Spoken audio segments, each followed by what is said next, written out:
flight, it is extremely unlikely that an aircraft will ever reach this limit during its lifetime. The design ultimate load goes beyond the load applied, which will make the component fail. In this case, the ultimate load factor is 1.5 ultimate load factor, which means the box is even stronger than predicted. With that type of result, researchers feel there is an opportunity for potentially making future aircraft even more efficient. Although this stage of the testing is complete, the team has Reams continue working to make the aircraft of tomorrow stronger and more efficient than ever.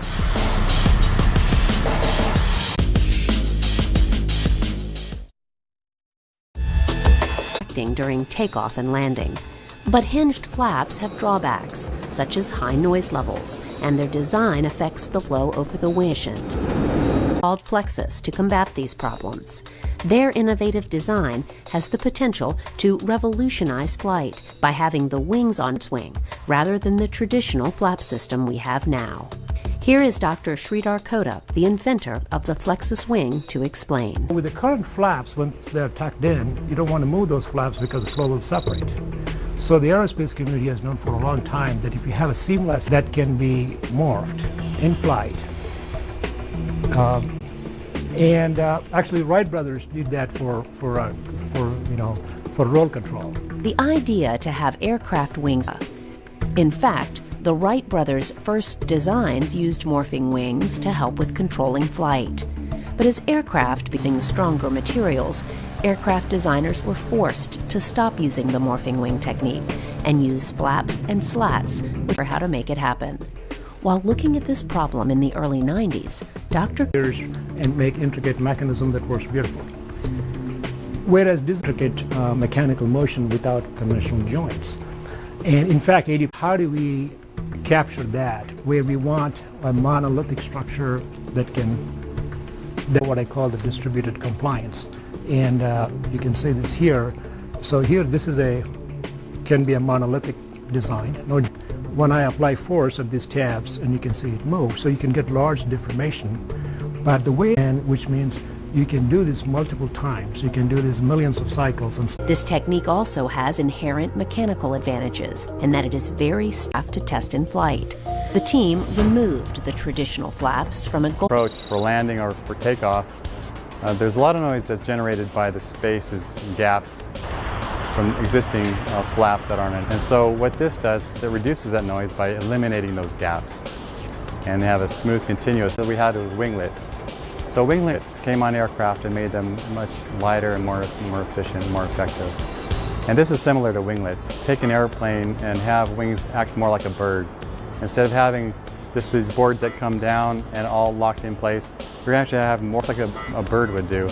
And that makes the aircraft more effective in terms of flying, in terms of efficiency, fuel savings. It's going to save hundreds of millions of dollars for the public for flying. It's also going to make planes lighter weight, which allow more for more, and it's more of a green type of technology, less carbon in the air for the world to have. Meet. This design shows tremendous promise, and future testing should continue to further validate the time and effort into this technology. NASA, in cooperation with industry partners, is truly transforming the concept. 2025 is right around the corner, and before you know it, many of the concepts the ERA team has studied will undoubtedly be used to make all of us.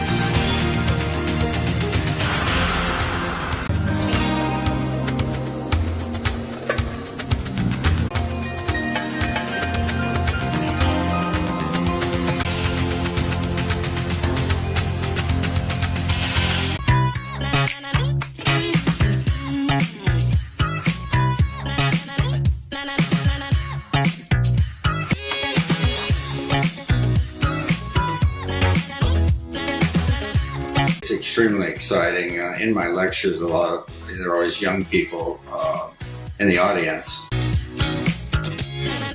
We had to analyze what had been done by NASA in the past. Finally, we realized something that was very strong, hold it all together. So over the process of working on it over the first month, that was very strong, hold it all together. So over the process of working on it over the first month, I think we got simpler and simpler with our solutions so that it would work miles away on a T-38 or a rocket or a space shuttle.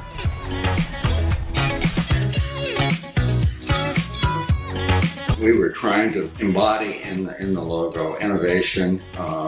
The organization still had aeronautics as well as space, and so that you see a kind of nose cone design inside of the A's and propulsion, kind of upward thrust, great simplicity, but still movement. Roger, roll, Discovery.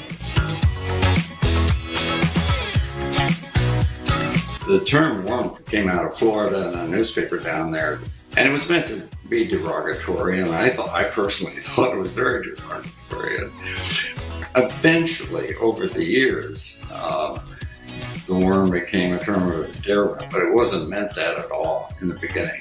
When they started producing apparel a couple of years ago, they found out how young people in particular really like this program, and so they've allowed it to kind of come back to life on its own.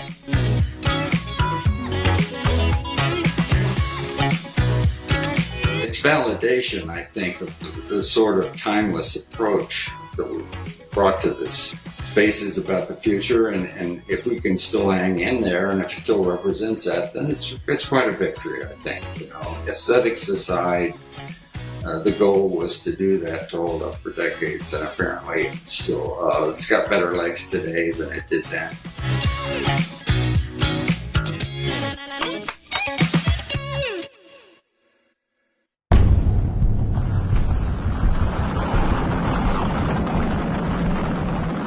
We are SCAN.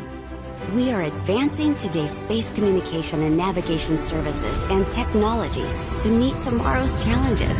SCAN is committed to ensuring vital space communications through a network of complex ground stations and tracking data relay satellites. Together, these systems enable continuous communications and global coverage for space programs. Every space mission delivers terabytes of vital information for the process of scientific discovery. Our extensible and expandable communication and navigation infrastructure provides a resilient space framework that can meet the growing requirements of our users. We develop, operate, manage, and interweigh cognitive systems will enable autonomous satellite networks and optical communication. We work with P&T partners to provide space missions creating a bright future, enabling Artemis lunar communications and a pathway to Mars. NASA Space Communications and Navigation. SCAN. Exploration enabled.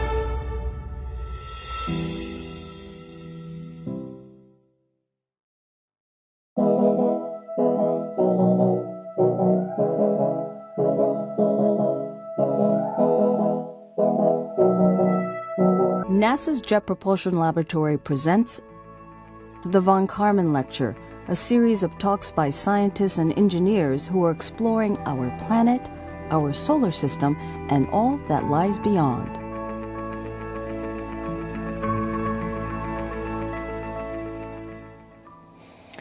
Hello everyone, and a very pleasant good evening to you wherever you may be. I am Brian White from JPL's Office of Communications and Educations, and welcome to the Von Karman series. It has been a pleasure and an honor to bring these talks to you. In the 1930s, a group of amateur rocket enthusiasts nicknamed the Suicide Squad essentially founded NASA's Jet Propulsion Laboratory. Their goal was to do the impossible, to reach beyond. JPL today is the leading center for robotic exploration of the solar system, daily reaching for that beyond and making it possible. From landing on Mars to visiting every planet in the solar system, to Voyager's faint whisperings at the edge of the solar system. The JPL motto, taken from the Man in the Arena speech, is Dare Mighty Things. I am grateful there are these amazing human beings that dare these mightiest of things and create the next. Tonight, we'll talk with one of our robotic mobility engineers about the importance of autonomy in these groundbreaking missions and how they help us with the ever-present question of what's next. And before we go any further, I'd like to introduce our questions co-host for this evening. She is the lead producer for the studio here at JPL. Please welcome Rachel Etheridge.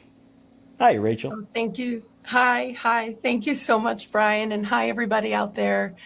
I just want to remind everyone watching that this is your space program.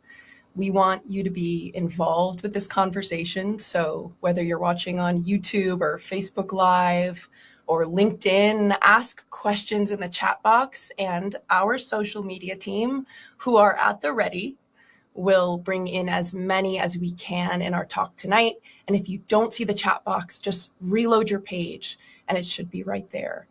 On a more personal note, Hiro and I have been working closely together for over 2 years now, and I'm just so excited to be able to bring your questions to Hiro, who's our speaker tonight. Back to you, Brian. Thank you very much, Rachel. And that's a pretty good intro. We're going to get into his bio as we go through the story, but please welcome Dr. Hiro Ono. Hi, Hiro. Hello. Hello, Brian. How's it going? And hi, Rachel. It's going wonderfully. Let's just dive right in, because when we're talking about the future and we're talking about what's next, we got to talk about where we came from, right? So Hiro, Sure. Tell me how you got here. Tell me how you ended up working at JPL. Yeah, it's a long story, but that starts when I was 5 years old. My father was basically a space geek, So, if you bring up the first slide, he bought me this telescope when I was 5, and we spent many hours, right? To look at stars, look at planets, look at the moon, bring up the Saturn. That fascinated me. And then when I was 6 years old, this spacecraft called Voyager 2 went to Neptune. That was 1989. Maybe some of the listeners are still remember. That was a sensational, news to me, to my father. We again spent a lot of hours in front of the TV, looking at, watching the news, following what's going on. And I remember one thing that my father told me, right, when watching about Voyager. If you, shrink the solar system, so that the Earth is the size of this tiny marble ball, then how far you think the Neptune would be? 3 miles.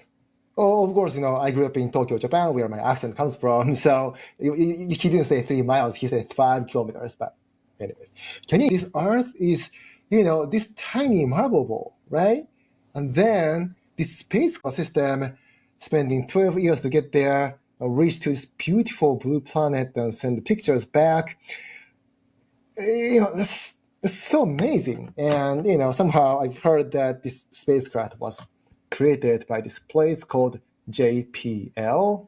So, since then I thought, when I grow up, I want to build a spacecraft like Voyager. JPL has been a dream place since then. And 24 years later, luckily I arrived at my childhood dream place, and here I am. So if this is your dream place, how did you get doing? We've talked kind of leading up to this about how you get to do your dream job every day. How did you get interested in autonomy? How did you get interested in this specific part of it? Yeah, that's more like, maybe there's not singular point, but maybe, one turning point was that, when I was 12, my father gave me this, second-hand laptop. She worked for Toshiba. So that was Toshiba's, I forgot the model number, but that's the one before Windows. So there's no Windows, Macintosh, everything is in command line. So I got his second-hand laptop, and he, also gave me this book about C language, program language. And somehow I got into it, you type in command, you make the program, and then computer moves as I instructed, So that was my first time. What I did that time was basically creating games, right? That's all kids do when picking up programs. But then, as I, go to college, grad school, I found my passion to, this machine intelligence. So that's how I come to interested in. So you're interested in programming. Well, let's talk about why. Let's combine you and the amazing person that you are and the amazing thing that they're doing here at JPL. Why is this important to exploration? Yeah, think about who are the best explorers on Earth. Okay. It's humans, right? Human beings, because we topped the highest mountain, we dove to the deepest part of the ocean, we flew the sky, we even went to the moon. But, what makes humans the best explorer, right?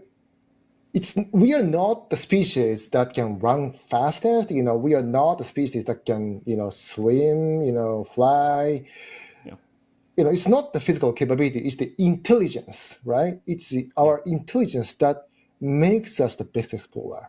So now, we want to make the robotic explorer. Of course, our robot has to be physically capable to go through the space, and has to survive the environment for sure. But that's not all, right? We eventually want to explore, want the robots to explore the space like us. So therefore, we need intelligence for those robots.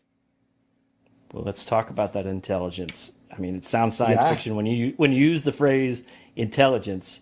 I mean, is this becoming real? Is this becoming new? What's going on here? Yeah. Right? It may sound scary, right? But actually, almost all, maybe all spacecrafts that flown before are more or less autonomous, right? So, if you open up the slide 3, I believe, there you go. The interesting fact is that the very first spacecrafts that we launched were fully autonomous. Examples are our very first spacecraft, the American first spacecraft, Explorer 1, and Explorer 4 is the one with, kind of pencil-shaped one. Actually, can you move to the next slide? This is an interesting one, actually. This was the very first probe that went to the moon, and its mission was to, take a single photo of the moon. But, around that time, there's no computer on board, right? There's even no receivers, meaning that we cannot send any commands. Once you launch it, the only thing we can do on the ground is to keep receiving the signal from it. So how does it work? How did they plan to take a photo of the moon with the spacecraft, right? They have a sensor that catches the moon's light, so basically it reacts to the moonlight, romantic, right? Then activates the photo resistor or something to snap a fire, which didn't go well. But that was the fully autonomous and possibly dumb spacecraft, way before. And then can you move back to slide 3? Around early 1960s, there's a revolution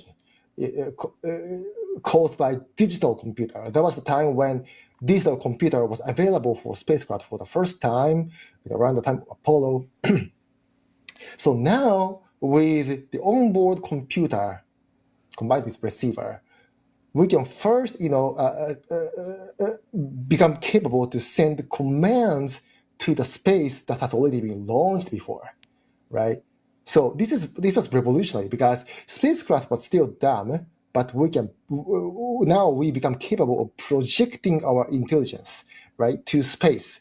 Basically, making the spacecrafts our avatar, right? So that enabled us to do much more complex exploration, and that was a time, when Voyager was there. But still, the spacecraft like Voyager has its own onboard autonomy. The example was that, when Voyager 2 was launched, right after that, one of the receivers was dead. So onboard algorithm